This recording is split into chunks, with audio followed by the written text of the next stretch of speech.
Bismillah ar-Rahman ar-Rahim, wa salatu wa salam ala ashrafil mursalin, wa ala alihi wa sahbihi ajma'in. Mes chers frères, mes chères sœurs, assalamu alaikum wa rahmatullahi ta'ala wa barakatuh. C'est avec plaisir que je vous retrouve, même à distance, pour tenir toujours en mémoire la valeur de ce jour béni, le jour du vendredi. Donc ce moment important dans notre vie de musulmans, moment hebdomadaire, très important. Nous prions Allah subhanahu wa ta'ala pour qu'il nous permette le retour à la normale le plus rapidement possible, Inch'Allah, pour retrouver nos mosquées, notre communauté, nos frères et sœurs, notre spiritualité, donc qui s'exprime aussi à travers ce grand rendez-vous qui est la prière du vendredi. Alors j'espère que vous vous portez tous bien, vous et vos familles. Une pensée particulière à tous ceux qui sont malades, qu'Allah subhanahu wa ta'ala les guérisse. Une pensée particulière bien évidemment à toutes les familles endeuillées,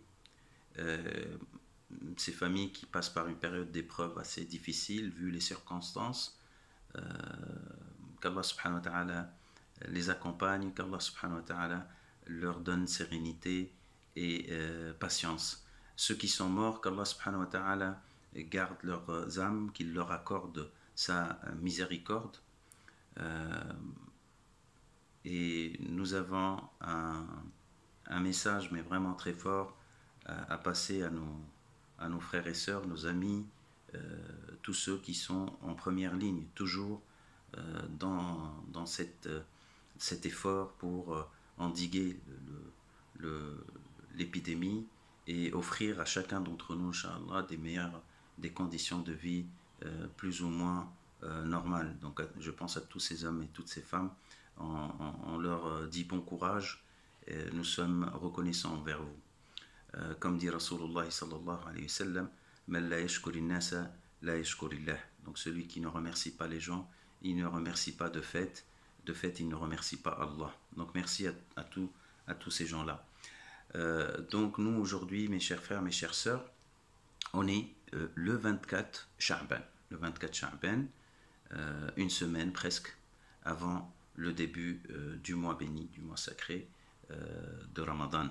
Donc ce mois que nous attendons avec beaucoup d'impatience, avec beaucoup d'espoir, avec beaucoup de volonté et de courage, Inch'Allah, parce que c'est un mois béni qui nous aide à évoluer vers Allah subhanahu wa ta'ala. Je voulais intervenir aujourd'hui essentiellement sur les finalités du jeûne de Ramadan. Parce que des fois, on commence Ramadan et on se rappelle de Ramadan la veille. Donc on se prépare ni spirituellement, ni mentalement pour l'accueillir, parce que la préparation aussi, elle est très importante, parce qu'elle nous permet de bien s'organiser, bien profiter de chacun des moments de ce mois bien attendu. Donc les finalités de Ramadan, vous savez, du jeûne de Ramadan, vous savez, en islam, le culte, les prescriptions, toutes sortes de recommandations ont une finalité souvent, dans la plupart du temps, explicite, donc qui est dite de manière claire dans les textes, afin que le musulman dans sa pratique soit conscient de ce qu'il fait, de ses objectifs, d'accord, pour ne pas avoir donc une pratique qui ne soit pas menée par la science, la connaissance et une finalité bien déterminée.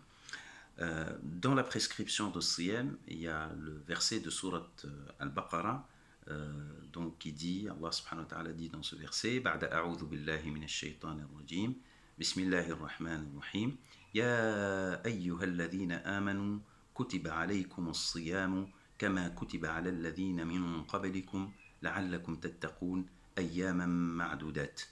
Donc dans ce début de verset,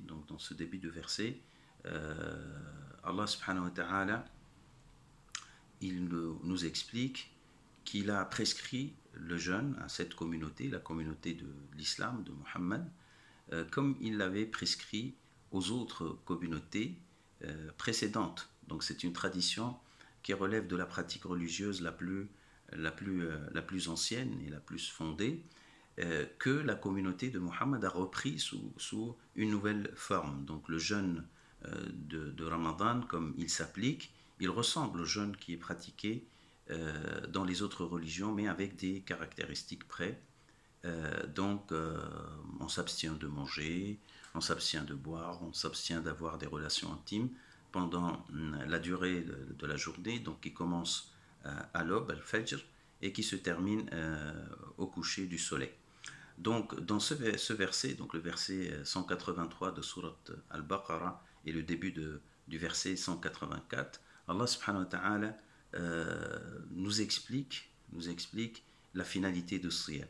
Il dit « La'allakum tattaqun » afin que vous vous prémunissiez.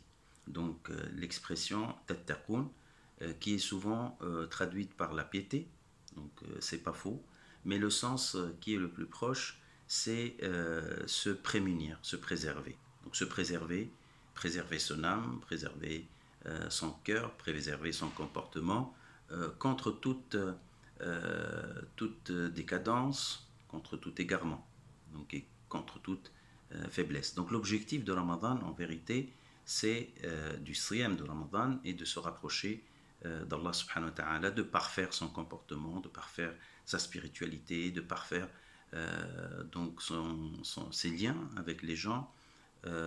Donc l'objectif de Ramadan est d'évoluer, de s'améliorer, même si c'est durant quelques jours. Donc Allah subhanahu wa ta'ala il dit ayyaman ma'dudat, donc pendant une durée de quelques jours ou de jours, attirant notre attention sur l'importance de profiter de ce temps qui est court au final, donc qui dure ce qu'il dure, mais il nous est demandé de réaliser cet objectif. Vous savez, la notion de finalité dans la pratique, elle apparaît dans tous les textes concernant la pratique cultuelle. Donc on voit par exemple que parmi les objectifs de salat, comme le dit Allah subhanahu wa ta'ala, inna salata tanha anil fahsha'i wal munkar. Inna salata tanha anil fahsha'i wal munkar. Donc la prière est établie pour nous empêcher de commettre les turpitudes et les mauvaises choses. D'accord? Donc ça c'est la prière, elle est décrite aussi dans d'autres endroits, dans d'autres versets avec d'autres finalités. Al-Hajj aussi, donc Al-Hajj il est prescrit justement comme siyam, pour être plus pieux, plus proche d'Allah, pour parfaire son comportement et son attitude envers soi-même et envers Allah, envers les autres aussi. Donc voilà, on a ce principe d'objectif, parce qu'on ne pratique pas le siyam, le jeûne de manière folklorique ou par imitation. C'est pas parce qu'on est né comme ça, ou parce que ça a été toujours comme ça, ou parce que les autres font le siyam, moi je le fais aussi. On est appelé à avoir une conscience et une compréhension des objectifs du jeûne. Alors donc ce mois nous aide à évoluer, à s'améliorer, comme dit d'ailleurs Allah subhanahu wa ta'ala dans le verset 183, yuridu Allahu bikum al-yusr wa la yuridu bikum al-usr. Donc Allah il veut pour vous la facilité, pas la difficulté. Yani, si vous pensez que le siyam est un exercice d'endurance, oui, il est de fait, mais c'est un exercice qui renferme la difficulté. Vous trompez, parce que l'objectif n'étant pas de vous soumettre à la difficulté. Allah veut que les choses soient faciles pour vous, en vérité. C'est pour ça d'ailleurs que toute personne qui a une excuse valable, notamment les gens qui sont malades et les gens qui sont en voyage, ou d'autres cas de personnes qui sont dans l'impossibilité de faire le jeûne, ils sont excusés, ils sont appelés à compenser par d'autres jours de jeûne ou par une expiation sous forme d'argent. Donc pour garder toujours la symbolique du siyam dans la vie de chacun d'entre nous. Donc l'objectif n'est pas de nous fatiguer, et si les gens pensent que c'est un exercice contre la faim et la soif, ils se trompent. Rasulullah sallallahu alayhi wa sallam, le prophète alayhi salatu wa sallam, dit dans un hadith: Man lam yada' qawla az-zuri wal 'amali bihi falaysa lillahi hajatun في أن يدع طعامه وشرابه. Et dans un autre hadith, il dit رب صائم ليس له من صيامه إلا الجوع والعطش. Il y a parmi les jeûneurs, il y a des gens qui n'ont de leur jeûne que la soif et la faim. Ça veut dire qu'ils n'ont pas de récompense. Donc comprenons bien la chose.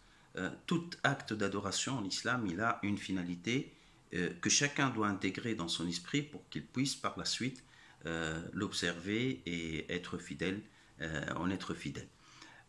Donc voilà, donc ça c'est important parce qu'on parle beaucoup de l'intention, d'accord, et les gens se posent des questions. L'intention, quand est-ce qu'elle intervient? Est-ce une intention de faire le jeûne pour l'ensemble du mois ou une intention quotidienne?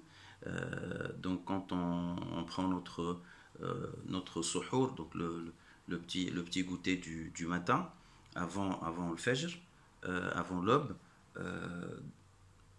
la question n'est pas, donc la question n'est pas d'avoir la formalité de l'intention. C'est le cœur de l'intention qui est voulu. Pourquoi tu fais le jeûne?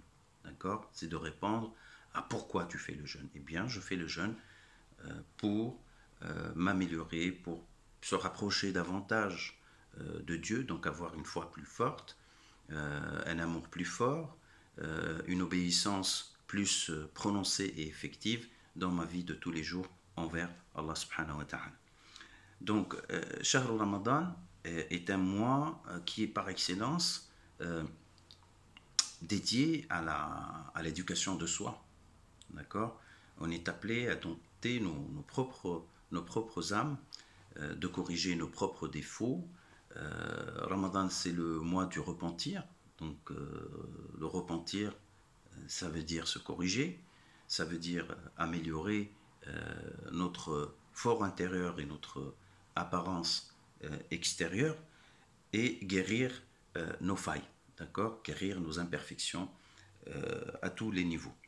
Donc, c'est un combat contre ses propres faiblesses parce que as-siyam, c'est le fait de s'abstenir, c'est al-imsak, donc c'est le fait de s'abstenir, donc de se retenir par rapport à certains besoins vitaux dans la vie de l'être humain, d'accord. Et l'exercice s'avère difficile, mais ça nous donne l'occasion, ce n'est pas le mode de vie habituel ni durant toute l'année, non, c'est un moment bien précis pour se focaliser sur cette œuvre très importante, celle de garder toujours la maîtrise de nos propres âmes, de nos instincts, de nos impulsions, de nous-mêmes. Donc c'est ça l'objectif de Ramadan, et c'est pour ça le mot-clé de Ramadan, c'est as-sabr, la patience. Et Rasulullah sallallahu alayhi wa sallam disait as-sabr nisful iman. Donc la patience, elle représente la moitié de la foi. Was-siyam nisfu sabr. Et le jeûne est la moitié de la patience. C'est ce que disait Rasulullah sallallahu alayhi wa sallam. Donc tout compte fait, le jeûne, c'est le quart de la foi. Donc c'est une expression forte de la foi, celle qui nous permet d'être pendant un mois entier en pleine maîtrise de nos propres âmes. D'accord? C'est nous qui décidons. C'est nous qui décidons. C'est nous qui faisons preuve de retenue, d'abstinence et donc de force de caractère qui nous permet voilà, d'orienter notre comportement, de guérir nos excès, ainsi de suite. Donc à tous les niveaux, au niveau de la consommation, à tous les niveaux, donc pour évacuer l'ensemble des défauts. Et c'est pour ça d'ailleurs Allah subhanahu wa ta'ala, il fait de cet exercice un exercice dont la récompense est illimitée. D'accord? Il dit dans un hadith kullu amal ibn adam lah illa sawm fa annahu li ou fa huwa li wa ana ajzi bih. Donc tous les œuvres de l'être humain, du fils d'Adam, lui appartiennent sauf le jeûne. Le jeûne est à moi, dit Allah subhanahu wa ta'ala, et c'est moi qui se charge de sa récompense. Taraka ta'amahu wa shahwatahu min ajli. C'est qu'il a laissé ou délaissé sa nourriture et ses plaisirs pour moi, dit Allah subhanahu wa ta'ala. D'accord? Donc c'est un acte de forte sincérité que nous devons vivre ainsi en vérité, d'accord? Donc là, on oublie les formalités, les aspects gastronomiques, toutes ces choses qui envahissent notre vie pendant Ramadan. Cette année, ça va être un peu exceptionnel. Donc les conditions de confinement obligent, mais il faut rester fidèle à cet esprit de Ramadan et ne pas s'éparpiller sur des traditions et du folklore qui n'a rien à voir avec le cœur de Ramadan. Donc c'est un acte fortement intime, orienté vers soi-même, une réflexion sur soi, un travail effectivement sur soi. Aussi, Ramadan, c'est un moment de correction du comportement, tahdhibul akhlaq, notre relation avec Allah subhanahu wa ta'ala, mais notre relation avec les autres. Rasoul alayhi salatu wassalam, il dit إذا كان يوم صيام أحدكم فلا يرفث ولا يفسق وإن سابه أحد أو قتله فليقل إني صائم. Donc quand le jour de Ramadan de jeûne commence, pour l'un d'entre vous, qui ne disent pas des obscénités, d'accord, des grossièretés, qu'il retienne sa langue, d'accord, et quand il est agressé par quelqu'un, insulté par quelqu'un, qu'il dise « je suis en état de jeûne ». Donc qu'il ne réponde pas aux agressions, d'accord. Donc c'est un exercice de retenue, d'exemplarité, de comportement. Donc Allah subhanahu wa ta'ala nous permet à travers cette pratique de jeûne de se retenir, mais vraiment avec conviction, parce qu'on croit que se retenir, maîtriser ses impulsions, maîtriser ses réactions, fait partie du bon comportement, donc de ce que doit avoir l'homme exemplaire et heureux dans ce monde. Donc c'est un exercice de retenue, de retenir sa langue, de ne dire que des bonnes choses, d'accord, et d'éviter de dire les mauvaises choses. Par exemple, la médisance, les obscénités, comme le dit le hadith, d'accord, la citation du prophète, alayhi salatu wassalam, un langage purifié, plutôt occupé par la bonne parole, donc la gentillesse, et puis l'évocation d'Allah subhanahu wa ta'ala. Tu te rappelles d'Allah subhanahu wa ta'ala, tu mentionnes son nom, ses qualités, d'accord, tout le long de ta journée. Troisième chose, c'est la bienfaisance envers les autres. Donc ce qui nous est demandé aussi à travers l'exercice du jeûne, donc c'est d'avoir un comportement bienfaisant. Mais les formes de la bienfaisance sont multiples, à commencer par la bonne parole, comme l'explique le Coran et comme l'explique la parole du prophète, mais passe aussi par l'aide tangible. Et là, on parle de l'ihsan, la bienfaisance. Alors, le mois de Ramadan est par excellence le mois de la générosité. D'accord ? Dans une citation rapportée par l'épouse du prophète, Aïcha, qu'Allah soit satisfait d'elle et l'agrée, elle dit « Kana Rasulullah sallallahu alayhi wa sallam ajwad an-nas, wa kana ajwad ma yakunu fi Ramadan ». Donc le prophète sallallahu alayhi wa sallam était l'homme le plus généreux au monde et parmi les hommes, et il l'était encore plus pendant Ramadan. Donc il y a un effort d'augmentation, de générosité, de bienfaisance envers les gens. Donc il faut penser à tous ceux qui sont dans la privation, ceux qui sont démunis, tous ceux qui nous entourent et envers qui on n'a des fois aucune attention malheureusement. Donc Ramadan, il éveille en nous cette attention, cette sensibilité qui fait que nous soyons plus généreux. Donc on donne effectivement, on donne donc sous forme sous toutes les formes, d'accord, sous toutes les formes, argent, nourriture, etc. Et c'est pour ça, Allah subhanahu wa ta'ala dit, Rasulullah sallallahu alayhi wa sallam dit, Man fattara sa'iman kana kaman sam, celui qui donne à manger à quelqu'un qui fait le jeûne ressemble à celui qui a fait le jeûne. Donc il a une récompense supplémentaire, si vous voulez. Il a un statut, double statut, de celui qui a fait le jeûne et qui a nourri quelqu'un d'autre qui fait le jeûne. Et ça s'applique à toute autre personne.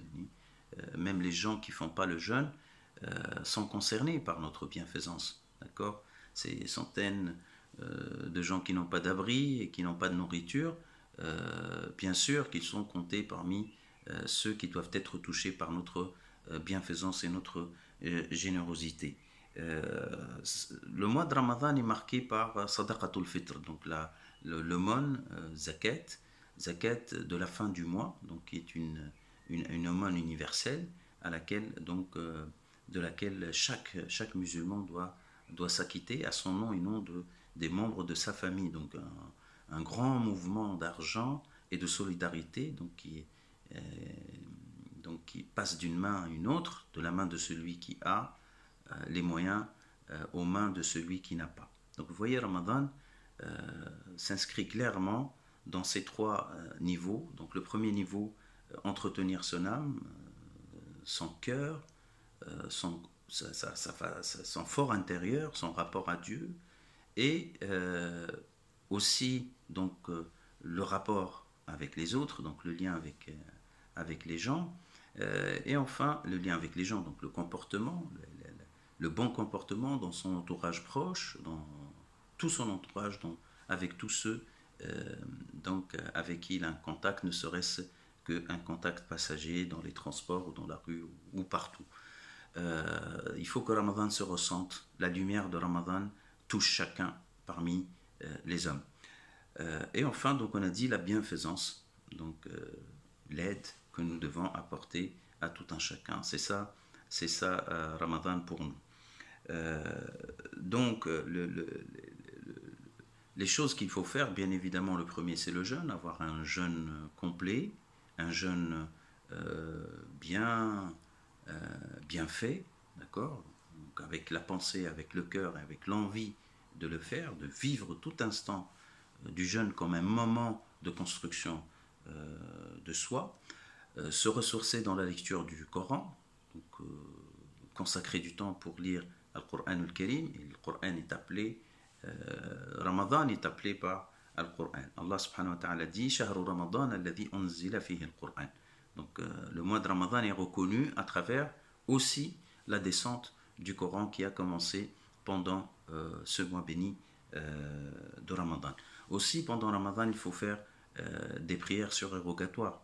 Donc la prière emblématique c'est Salatul Tarawih, la prière de la nuit, donc, qui est en temps normal effectuée à la mosquée en groupe. Donc pour cette année, faisons-la chez nous avec nos familles. Donc cette prière, Man qama Ramadana imanan wa ihtisaban ghufira lahu ma taqaddama min dhanbihi. Donc celui qui veille pour faire les prières pendant le mois de Ramadan, Allah subhanahu wa ta'ala lui pardonne ses péchés précédents.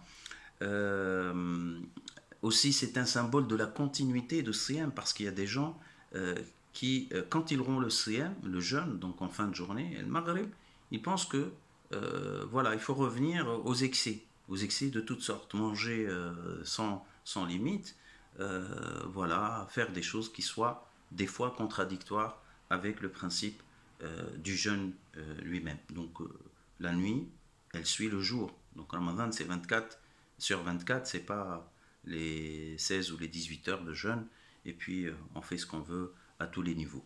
Donc la continuité, elle est assurée justement par cette prière, voilà, qui est suivie par le sommeil, qui est suivi par, après as-suhour, le petit goûter avant l'aube, et puis la prière de l'aube, bien sûr, à l'heure. D'accord? Aussi, ad-du'a wa dhikr, donc les invocations et les évocations. Donc sachez que le jeûne est un moment propice d'acceptation des invocations, surtout en ce moment d'épreuve. Donc on a besoin de se réfugier auprès d'Allah subhanahu wa ta'ala, de lui parler, de lui transmettre nos souhaits, ce qu'on veut, et Allah subhanahu wa ta'ala, il est à notre écoute. Et d'ailleurs c'est pas par hasard que dans le verset 186 de la même sourate, Suratul Baqarah, Allah subhanahu wa ta'ala dit « Wa idha sa'alaka ibadi anni fa inni qarib ujibu da'wata ad-da'i idha da'an » Donc si mes serviteurs s'interrogent ou t'interrogent à mon propos, dis-leur que je suis proche, je réponds à l'invocation de celui qui m'invoquent. فَلْيَسْتَجِيبُوا لِي وَلْيُؤْمِنُوا بِي لَعَلَّهُمْ يَرْشُدُونَ. Donc qu'ils répondent à moi, donc ils répondent à ma demande de faire des doigts, et qu'ils aient la foi en moi. Donc Allah subhanahu wa ta'ala a fait que ces moments de jeûne sont des moments propices pour l'acceptation du doua. Il faut accentuer le doua toute la journée, toute la journée. Quand vous trouvez un moment, faites des invocations pour vous-même, pour vos proches, pour tout le monde, et surtout, ayez la confiance en Allah subhanahu wa ta'ala qu'il va accepter vos invocations. D'accord? Associez à l'invocation l'évocation d'Allah, al-dhikr. Comme disait Rasulullah sallallahu alayhi wa sallam à l'un de ses compagnons, وَلَا يَزَالُ لِسَانُكَ رَطْبًا بِذِكْرِ اللَّهِ. Donc tu ne dois cesser d'utiliser ta langue pour évoquer Allah subhanahu wa ta'ala. C'est un renforcement indispensable, surtout en tout moment, et surtout de nos jours, et plus particulièrement pendant le mois de Ramadan. Vous savez, il y a beaucoup de choses à dire, donc on ne pourra jamais dire tout ce qu'on a envie de dire, mais juste à propos de Ramadan, donc juste il y a deux petites choses à vous rappeler, vous expliquer. Donc la première, une question qui revient sur la possibilité de faire la prière à distance via Internet, via les connexions Internet et les réseaux. Et il faut dire à mes frères et sœurs que la prière ne peut pas se faire comme ça, ni la prière de Tarawih, ni la prière de Al-Jumu'ah. Et on sait que pendant les périodes où les choses étaient difficiles, comme en temps d'épidémie ou autre, Rasulullah sallallahu alayhi wa sallam permettait aux gens de faire la prière chez eux, de ne pas venir à la mosquée. Donc c'était aussi la disposition que prenaient les musulmans après Rasul alayhi salatu wa sallam. Le fait que de nos jours nous ayons ces moyens de communication à distance ne change pas la forme rituelle, figée, d'accord, immuable de la prière. La prière collective ne se fait qu'à la mosquée. Si vous avez envie d'écouter un imam quelconque, faites-le, mais jamais le suivre dans vos prières. La deuxième chose, c'est par rapport aux jeûnes de Ramadan en lien avec l'épidémie du Covid-19. Sachez une chose, la règle est, le siyam est une obligation qui incombe tout musulman convaincu croyant. D'accord? Maintenant, l'état de santé, comme le dit le texte coranique, c'est pas par hasard qu'il a établi ces exceptions, notamment ceux qui sont malades. Donc le malade est excusé. Le malade est excusé, comme l'expliquent les avis des différents savants et la tradition du prophète, alayhi salatu wassalam, toute personne qui craint pour sa santé, donc de fait, c'est-à-dire que c'est prouvé par les médecins, donc quelqu'un qui a une maladie chronique, donc il est dans l'obligation de ne pas faire le jeûne, d'accord? Il est dans l'obligation parce qu'il nous est interdit de détériorer notre santé, d'accord? C'est vrai que l'envie de faire siyam, et des fois elle est forte, mais sachez mes chers frères, mes chères sœurs, ceux qui ont une maladie chronique et qu'il est clairement prescrit, il leur est proscrit de faire le jeûne, ils doivent se plier à cette interdiction de faire le jeûne, parce que c'est dans l'abstention de faire le jeûne pour ceux qui ont des maladies, j'ai bien dit chroniques ou autres, qui les empêchent de faire le jeûne, prouvées par l'avis d'un médecin, d'accord, ils ne doivent pas faire le jeûne, d'accord.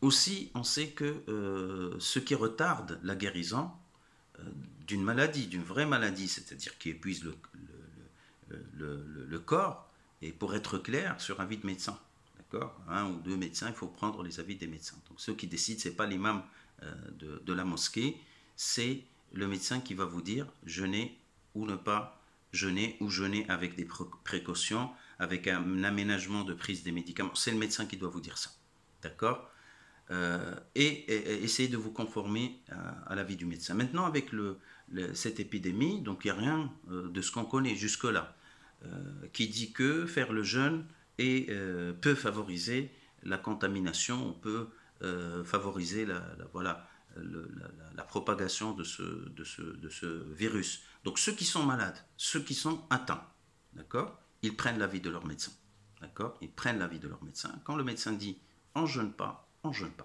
d'accord, et la piété sera de respecter l'avis du médecin, je le répète encore une fois. Mais quand on est sain et sauf, il n'y a rien, donc tout va bien, on est tenu d'accomplir notre devoir spirituel, Inch'Allah ta'ala. Voilà, j'espère que j'ai été clair sur ça aussi. Bien évidemment, contrairement à ce que vous pouvez entendre par-ci ou par-là, notre islam nous invite à être disciplinés. D'accord? Et vous voyez bien notre capacité d'adaptation. D'accord? Il n'y a rien qui nous oblige de contredire, au contraire, les prescriptions et les dispositions prises à échelle nationale voilà, pour endiguer cette épidémie. Et toute notre pratique culturelle, elle s'adapte. D'accord? Il n'y a aucune gêne. Dites-vous, il n'y a aucune gêne. Et la logique et la vraie piété est de respecter ces règles. D'accord? Restons chez nous tant qu'il nous est demandé de rester chez nous. Les mosquées resteront fermées tant que la disposition l'oblige. D'accord? Et sachez que se plier, respecter ces règles-là fait partie de ce que nous demande notre foi et notre spiritualité. Et les règles de Ramadan ne se contredisent pas avec donc l'ensemble de ce qui est établi comme disposition de prévention et de protection. D'accord? Ça aussi, dites-vous ça. C'est vrai que vous êtes attristé de ne pas se retrouver. On est tous comme ça à la mosquée, mais nous le serons plus tristes et attristés quand, que Dieu ne le permette, cette maladie se propage à cause d'une malveillance de l'un d'entre nous sous n'importe quel prétexte, et encore pire sous le prétexte d'obéir à Dieu. Donc faites attention à cela. Alors donc qu'Allah subhanahu wa ta'ala nous permette d'autres rencontres, peut-être avant le début du mois, mais j'espère Inch'Allah durant le mois de Ramadan, donc pour parler, échanger sur les différentes leçons, les différents enseignements du mois de Ramadan. Donc à la fin, je vous remercie pour votre attention et j'espère qu'Allah subhanahu wa ta'ala nous accordera le meilleur de ce qu'on attend de ce mois, Inch'Allah ta'ala. Wassalamu alaikum wa rahmatullahi wa barakatuh.